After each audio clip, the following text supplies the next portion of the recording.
días amigos y colegas, ¿cómo están? Es un gusto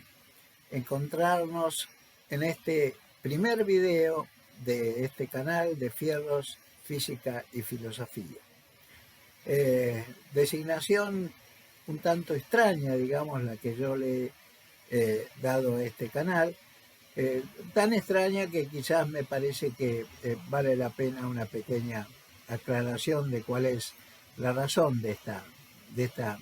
denominación un tanto sui generis. Bueno, fierros, porque digamos los fierros han constituido uno de los principales motivos de mi actividad profesional como ingeniero en materiales, ¿no es cierto? Y en particular, digamos, dentro de los materiales metálicos y muy especialmente los aceros. O sea que eso explica, digamos, un poco este primer término de la denominación del canal. Sin, digamos, hacer referencia a otra actividad que tiene que ver con los fierros, pero de características totalmente distintas, y que es el tiro deportivo de precisión, que también es otra de mis grandes pasiones, ¿no es cierto? Y para el cual hay ya un canal que está bastante maduro y bueno, del cual no voy a hacer mucha referencia. Física, bueno, sin duda, porque ha constituido, digamos, uno de los grandes intereses de mi vida. Sí, desde muy pequeño tenía una profunda y definida vocación por la física. Las circunstancias de la vida hicieron que mi camino fuera después por la ingeniería, pero siempre estuve con un andarivel paralelo por la física, tanto así que incluso desde el punto de vista de mi actividad profesional, muchas de las tareas que he desarrollado, sobre todo en el área de docencia e investigación, han tenido que ver con cuestiones que tienen que ver tanto con la física como con la ingeniería. Y por último, filosofía, bueno, porque de alguna manera siempre los problemas filosóficos que surgen muy particularmente en el campo de la filosofía y la ciencia han ejercido una gran atracción para mí, ¿no es cierto? Y me ha llevado a ocuparme, digamos, yo diría con bastante seriedad del tema. Así que bueno, con esto creo haber más o menos explicado las razones por las cuales este extraño nombre de Fierro, Física y Filosofía es como he decidido designar a este canal, que espero, bueno, sea de interés de todos ustedes. De modo entonces que los videos que van a ir nutriendo este canal van a versar sobre estas tres áreas del conocimiento fundamentalmente. Yo diría aspectos que tienen que ver con la ciencia de los materiales, aspectos que tienen que ver con distintos temas de física y aspectos que tienen que ver con filosofía, fundamentalmente, como he dicho recién, con la filosofía de la ciencia. Precisamente en este video de hoy, que insisto, es el video inaugural de este canal, yo voy a hacer referencia, ¿no es cierto? Voy a hacer referencia a un problema bastante actual, digamos que está en la frontera entre la física y la filosofía, que tiene que ver con lo que se suele llamar metafísica de la mecánica cuántica. Por eso el título que le voy a dar a esta presentación es, como ven acá en la proyección, Metafísica de la mecánica cuántica, ¿de utilidad o es un ejercicio intelectual estéril? Comencemos entonces diciendo que el electromagnetismo, que es la teoría que resulta de la simbiosis de los fenómenos de naturaleza eléctrica y de naturaleza magnética, fue el desafío del siglo XIX a lo que se llama el concepto de espacio-temporalidad local. Y ahora vamos a comentar en qué se basa cuál es la idea detrás de este concepto. Y como vamos a ver, este desafío fue salvado por la introducción de la teoría de campo. De modo que acá yo creo que se impone un pequeño paréntesis para explicar un poquito cuál es este concepto de espacio-temporalidad local que yo diría es un paradigma no solo de la física, sino de la ciencia actual. ¿Cuál es la idea atrás de este concepto? La idea atrás de este concepto es que cualquier fenómeno que ocurra en el universo tiene una causa, pero esa causa, que pueden ser una serie de circunstancias, ¿no es cierto?, que producen ese fenómeno, que conducen a ese fenómeno, estas causas son adyacentes tanto temporalmente como espacialmente del fenómeno efecto, o sea, del fenómeno que se está produciendo. En otras palabras, si se produce un fenómeno en el universo, las causas, ¿no es cierto?, no pueden estar separadas de ese efecto, ni espacial, ¿no es cierto?, ni temporalmente. Es decir, como dije recién, una necesaria adyacencia, ¿no es cierto?, entre lo que es los eventos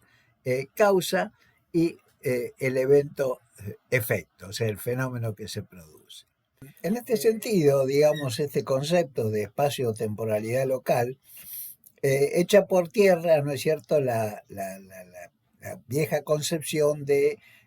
la acción a distancia. Es decir, la idea de que un fenómeno puede ser, o un evento puede ser afectado en forma instantánea por otro evento que se produce a cierta distancia del evento efecto. Un evento causa que está separado espacial y eventualmente también temporalmente del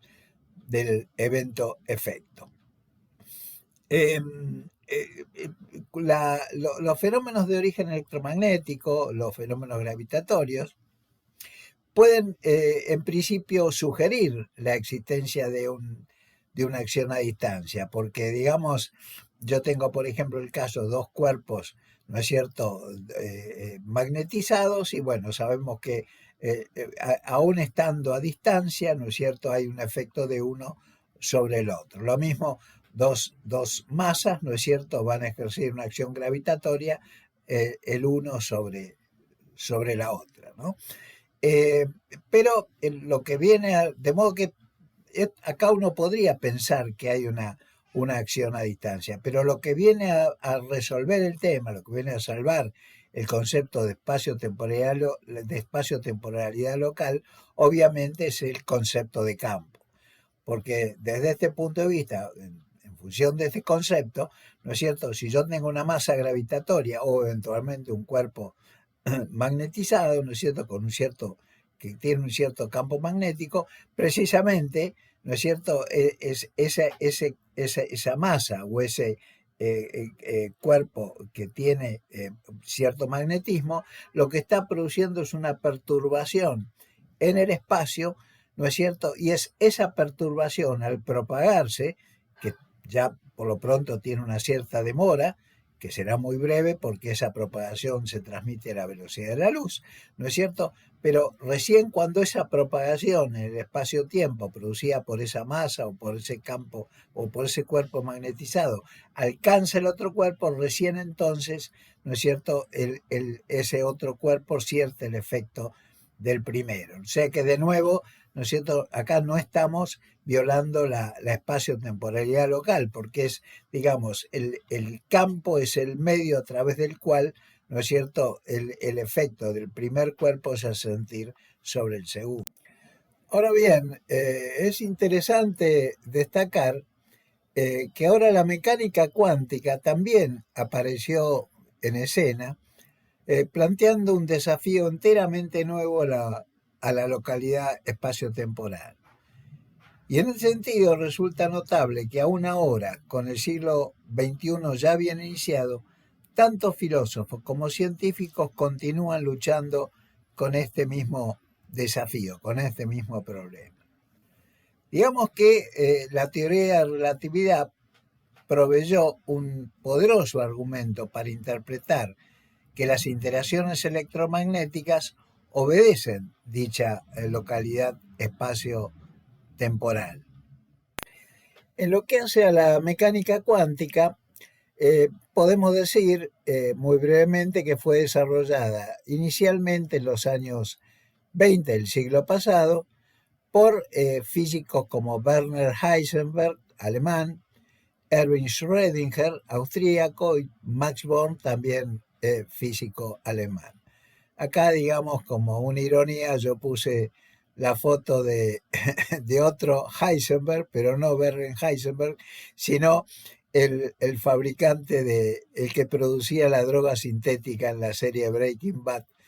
que muchos habremos visto en Netflix. Digamos, para ir entrando en tema, ¿no es cierto?, que en su debate con Heisenberg sobre la interpretación del principio de incertidumbre, que está en la base misma de la mecánica cuántica, en la base misma del edificio conceptual de la mecánica cuántica, Niels Bohr argumentaba que el empleo de conceptos clásicos diametralmente opuestos, como por ejemplo onda y partícula, nos impiden conocer qué es lo que realmente está ocurriendo en un sistema cuántico, lo que podemos llamar un Q-sistema. Hasta tanto este sistema sea expuesto a alguna forma de instrumentos de medición. En otras palabras, lo que decía Bohr era que, digamos, no tenía sentido hablar de lo que ocurre realmente en un sistema cuántico, ¿no es cierto?, a menos que podamos ponerlo en evidencia a través de un experimento que se traduce en información dada por instrumentos clásicos. En este sentido, si nos remitimos a la interpretación ortodoxa, es decir, a la interpretación de Copenhagen de la mecánica cuántica, de la cual Niels Bohr precisamente es uno de los que la apadrinaba, debemos aceptar que esta teoría, es decir, la mecánica cuántica, es antirrealista, en el sentido que las entidades que postula cobran existencia real, solamente cuando intervenimos un sistema cuántico mediante un acto de medición, y ese acto de medición, como dije recién, traduce la información de lo que está ocurriendo en el sistema cuántico a un lenguaje clásico, por decir, o sea, de información en parámetros clásicos, aceptados por la física clásica. Bueno, aquí cabe también quizás una aclaración, ya que estamos haciendo referencia al principio de incertidumbre de Heisenberg, y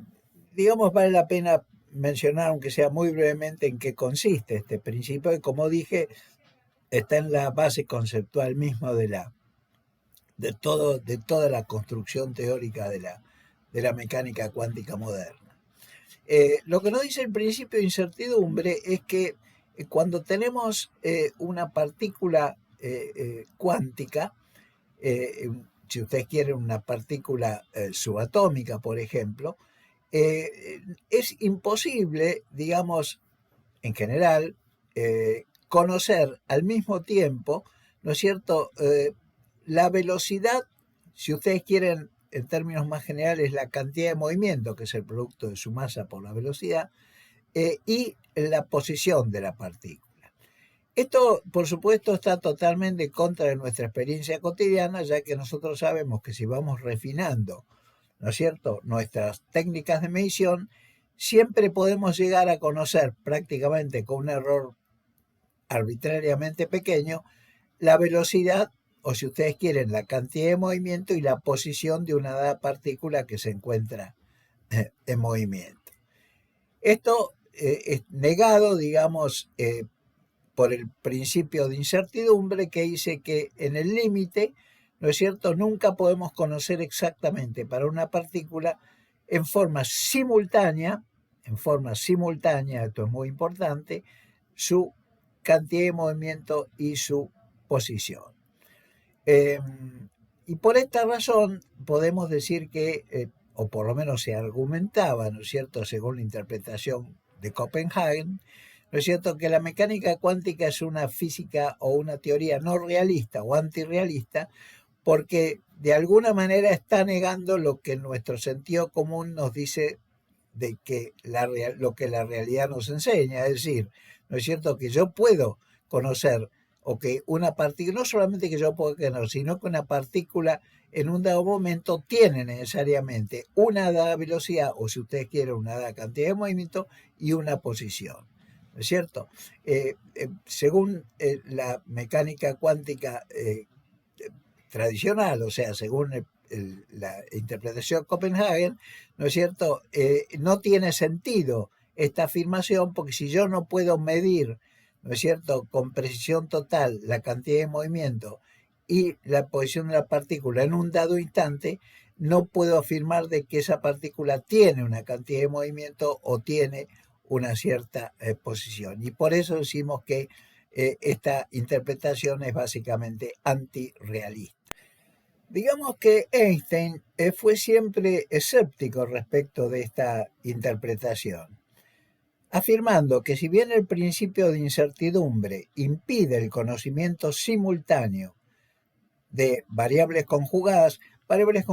son las que conociendo una es imposible el conocimiento de otra, ya que hay variables que no son conjugadas y por lo tanto puede eventualmente conocerse las correspondientes variables que en ese caso no son conjugadas. Pero en el caso de la velocidad y la posición son dos variables conjugadas. Entonces, reitero, si bien el principio de incertidumbre impide el conocimiento simultáneo de variables conjugadas, ello no implica, según Einstein,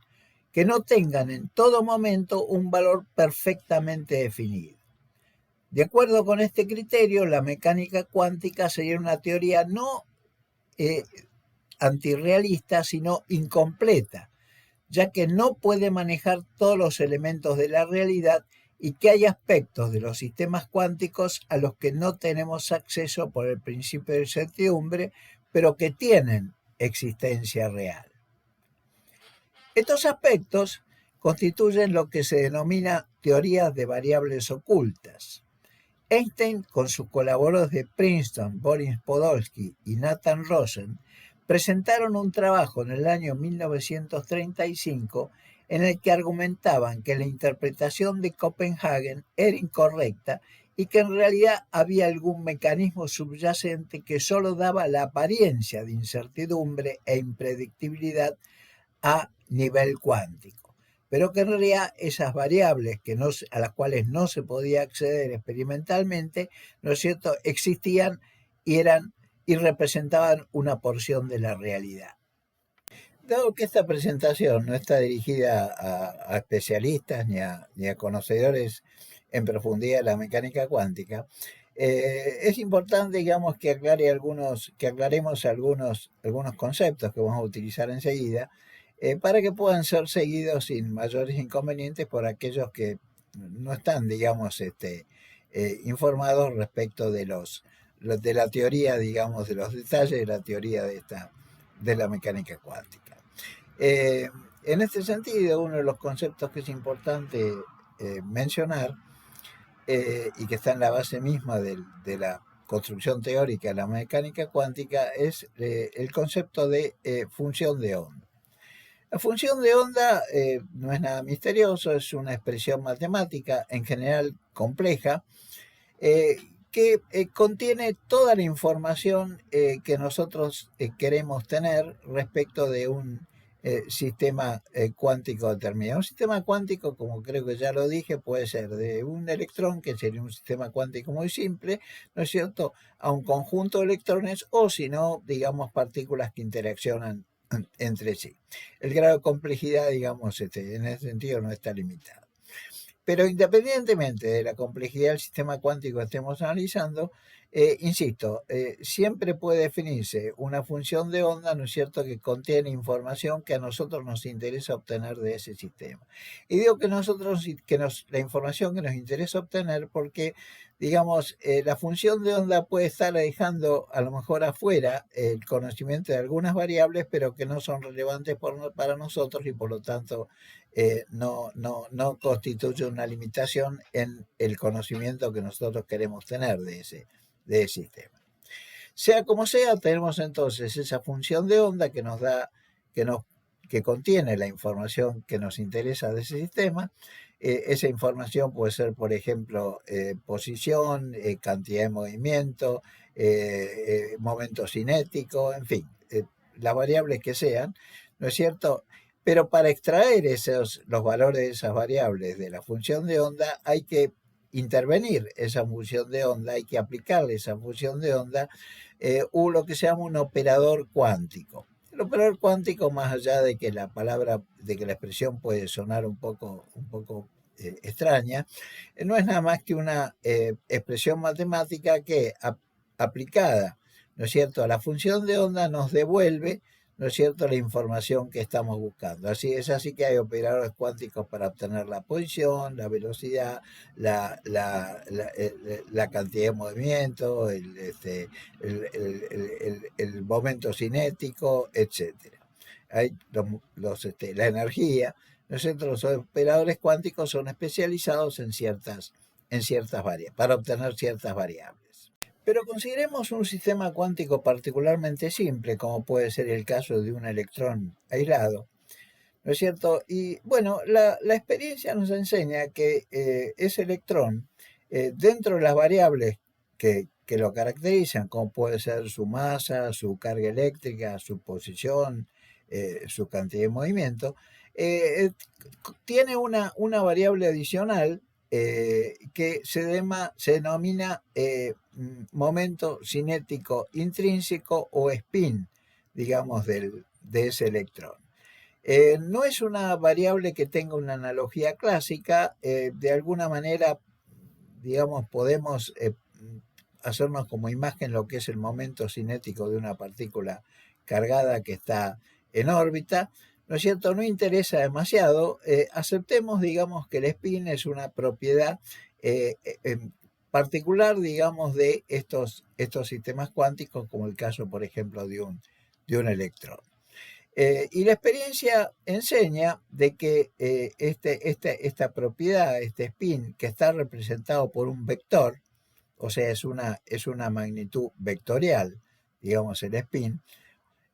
o está representado por una magnitud vectorial, ¿no es cierto?, interactúa eventualmente con campos magnéticos externos. Y cuando nosotros le aplicamos un campo magnético externo a un electrón, la experiencia enseña de que el spin, o sea, el vector que representa, digamos, esa propiedad, ese momento cinético, momento magnético intrínseco, el vector se orienta en dos posiciones fijas, o bien apuntando en la dirección del campo eléctrico o bien en sentido contrario, lo que suele llamarse normalmente spin up o spin down.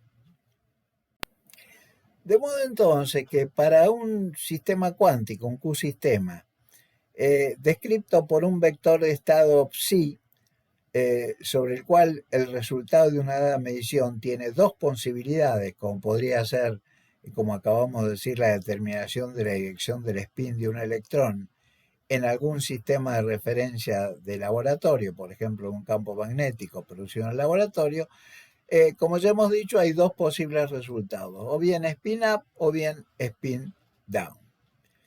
Si hiciésemos mediciones repetidas sobre un haz de electrones preparados de la misma manera, es decir, ya un único electrón, sino un haz de electrones, pero todos preparados de la misma manera, entonces encontraríamos experimentalmente que la mitad de las mediciones tienen como resultado spin up y la otra mitad spin down. Pensemos que lo mismo que si arrojáramos una moneda un número suficiente de veces o fuésemos sacando de una bolsa monedas idénticas, el resultado convergiría en un 50% de caras y un 50% de secas. Pero es importante destacar que ahí termina la analogía y las propiedades en ambas experiencias son, como vamos a ver, esencialmente diferentes. Efectivamente, en la moneda que arrojamos, la propiedad dual de caras y secas es obviamente inherente a la moneda antes, durante y después de ser esta arrojada. En el caso de la medición de los vectores spin, podríamos asumir, como en el caso de la moneda, que cada átomo está presente antes de la medición con un spin up o con un spin down. Y en un haz de partículas preparadas en forma idéntica, si esto fuese así, sería razonable también predecir que encontraríamos igual cantidad de átomos en cada uno de estos dos estados diferentes. De este modo, la medición que nosotros efectuamos simplemente nos permitiría saber cuál es ese estado para cada partícula, pero ese estado es previo a la medición. Sin embargo, y esto es lo importante, esto no es así, ya que si asumimos que las partículas tienen la propiedad que medimos antes de efectuar la medición, esto nos lleva a conclusiones que están en franco conflicto con los resultados experimentales. Y esto nos conduce a una paradoja que suele llamarse la paradoja de Einstein, Podolsky y Rosen, la EPR paradox. En otras palabras, lo que la evidencia experimental nos enseña es que, a diferencia del caso de la moneda, en el caso del spin de un electrón, ¿no es cierto? El valor, digamos, de este spin, si es spin up o si es spin down, no está definido hasta el momento en que hacemos la medición. En otras palabras, es como que esa propiedad cuántica, que es el spin, está como una suerte de limbo, ¿no es cierto?, indefinido, de probabilidades, ¿no es cierto?, que solo, digamos,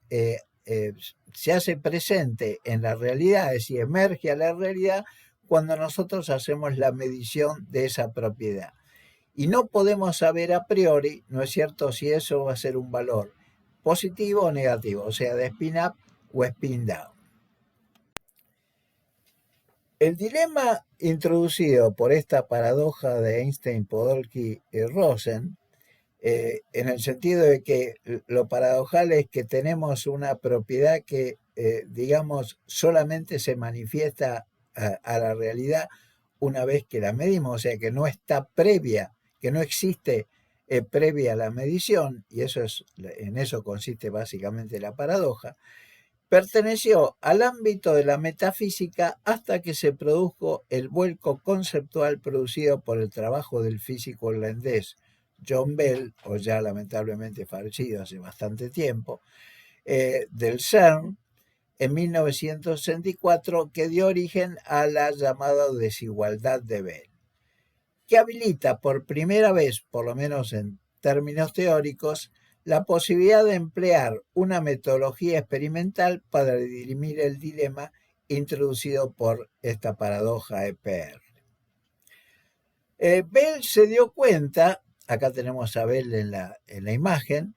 Bell se dio cuenta que aunque no es posible medir el spin de una partícula sobre más de una dirección, de tener la partícula un spin definido sobre todas las direcciones,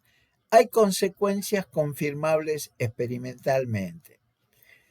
En el momento en que Bell obtuvo este resultado, la tecnología no estaba aún disponible para verificarlo. Y la experiencia crucial fue la realizada por Alain Aspect y su equipo en Francia en 1980. De modo entonces que lo que se debía definir de una vez por todas experimentalmente es cuál de las dos, ¿no es cierto?, versiones es la que se presenta el mundo físico en la realidad. En otras palabras, el spin de un electrón está definido previamente a su medición, aunque no lo podamos obtener, ¿no es cierto?, o solamente efectivamente cobra realidad, es decir, se manifiesta la existencia del mundo exterior cuando hacemos la medición sobre esa variable. Y esto es lo que no se podía definir experimentalmente hasta que, insisto, desde un punto de vista teórico, John Bell previó la posibilidad de definir el problema experimentalmente y ya en forma concreta, ya como metodología experimental, lo hizo el equipo de Alain Aspect en Francia. Bien, acá lo que estamos viendo a la derecha de la pantalla es un esquema del dispositivo experimental que utilizó el equipo de Alain Aspect para llevar a cabo la verificación experimental de la paradoja EPR. Lo que tenemos es un átomo de calcio excitado que emite ya no dos electrones, sino dos fotones en direcciones opuestas, pero con sus espines correlacionados. Los detectores A y B están preparados para medir el spin, es decir, si tenemos spin up o spin down, en direcciones definidas, que son la dirección X, Y y Z, es decir, en este caso tres direcciones mutuamente ortogonales, pero podrían haberse elegido cualquier otra dirección arbitrariamente y el resultado hubiera sido el mismo. Lo cierto es que cada detector en forma aleatoria, ¿no es cierto?, elige la dirección según la cual va a medir y arroja el correspondiente resultado para el valor del spin del fotón que está recibiendo. Ahora bien, tengamos en cuenta lo siguiente: según Einstein y sus colaboradores,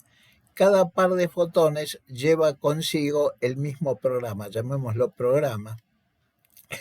que estaría escrito en términos de variables ocultas, es decir, los valores, los spin, la realidad del valor del spin, ¿no es cierto?,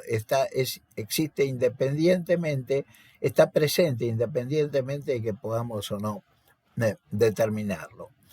Entonces, este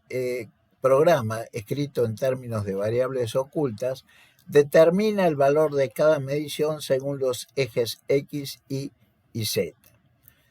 Vamos a suponer que este programa determina que los resultados de las mediciones de los detectores según estos ejes sean, para este programa particular de fotones, sean respectivamente spin up para la dirección X, spin up para la dirección Y y spin down para la dirección Z. De modo entonces que las combinaciones que arrojarían resultados coincidentes en ambos detectores serían SX1, SX2, SI1, SI2, SZ1, SZ2, SX1, SI2 y SI1 y SX2. Es decir, son 5 combinaciones en total. Las combinaciones de direcciones posibles, en cambio, que pueden elegir los detectores arbitrariamente para hacer las mediciones, son en cambio XX, XY, XZ, YX, YY, y Z, ZX, ZY y ZZ, es decir, 9 en total. Ahora bien, dado que 5, que son las posibles coincidencias, es más que la mitad de 9, que es la cantidad de direcciones, de pares de direcciones arbitrarias que los detectores pueden adoptar, la validez de la teoría de variables ocultas implicaría que en un número suficientemente grande de mediciones hechas sobre los ejes X y Z, independientemente al azar, mediante cada detector, tendríamos que encontrar coincidencias en los pares de mediciones más del 50% de las veces. Pero esto no se verifica experimentalmente. La única explicación para esto, ¿no es cierto?, es que la probabilidad del resultado de una medición subsiguiente de cualquier otra componente del spin de la segunda partícula habrá cambiado como consecuencia de la primera medición,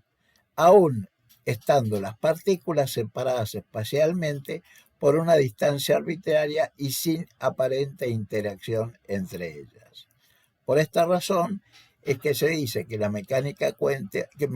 cuántica es una teoría no local, o bien que las partículas que intervienen en el fenómeno cuántico no son separables.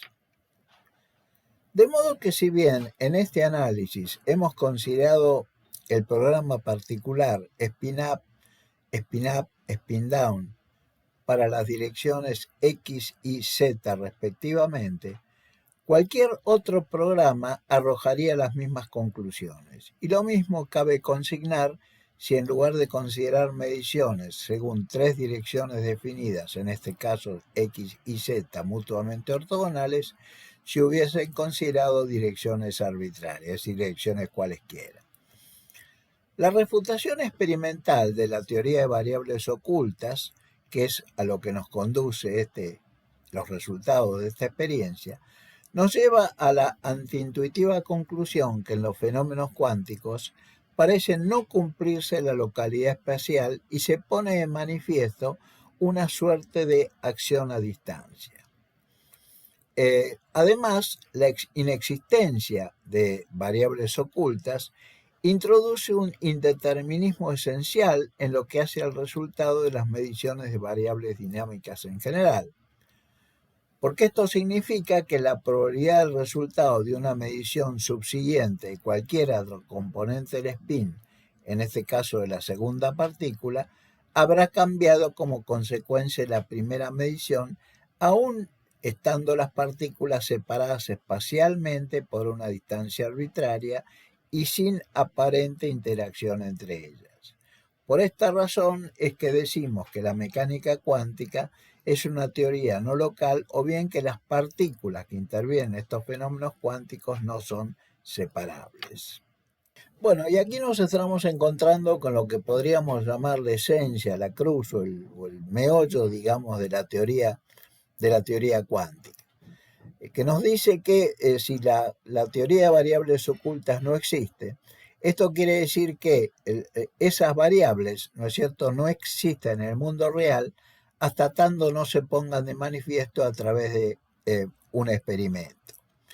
Esto significa entonces que, dado que esas variables solamente se manifiestan en el mundo real después de hacer esa medición, esto quiere decir que no podemos saber a priori, ¿no es cierto?, cuál va a ser el resultado de la medición. Y de hecho, ¿no es cierto?, el conocimiento de la función de onda del sistema solo nos permite obtener una probabilidad de que el resultado de la medición sea determinado. Por ejemplo, en el caso de una partícula en el cual estamos midiendo el spin, si va a ser spin up o spin down, pero no podemos con 100% de certeza saber cuál va a ser ese resultado. Digamos que de hecho muchas tecnologías cuánticas como la computación cuántica o la transmisión segura de información se basan en estados cuánticos entrelazados, lo que se llama en inglés entangled states, que violan el realismo local. La violación del realismo local lo que significa es que o bien, ¿no es cierto?, violan la localidad espacio-temporal, como ocurre con partículas que se influencian a distancia, o bien violan el realismo en el sentido de que los estados cuánticos entrelazados tengan propiedades bien definidas independientemente de las mediciones que se efectúen sobre ellas. Efectivamente, ¿no es cierto?, lo que estamos viendo, lo que las experiencias de aspect nos están diciendo, es que cuando tenemos dos partículas que están de alguna manera correlacionadas, por ejemplo, porque tienen spin total nulo o alguna correlación de ese tipo, ¿no es cierto?, cuando hacemos la medición sobre una de las partículas, en alguna medida estamos influenciando, ¿no es cierto?, el resultado de la medición que vamos a obtener sobre la otra partícula. Y reiteramos, y esto es lo esencial, independientemente de la distancia que medien entre esas partículas. Y esto, por supuesto, está en franca contradicción con lo que hemos llamado, ¿no es cierto?, la localidad espacio-temporal. De modo que la violación del realismo local es una de las características, por supuesto, antiintuitivas, pero experimentalmente mejor verificadas del mundo cuántico.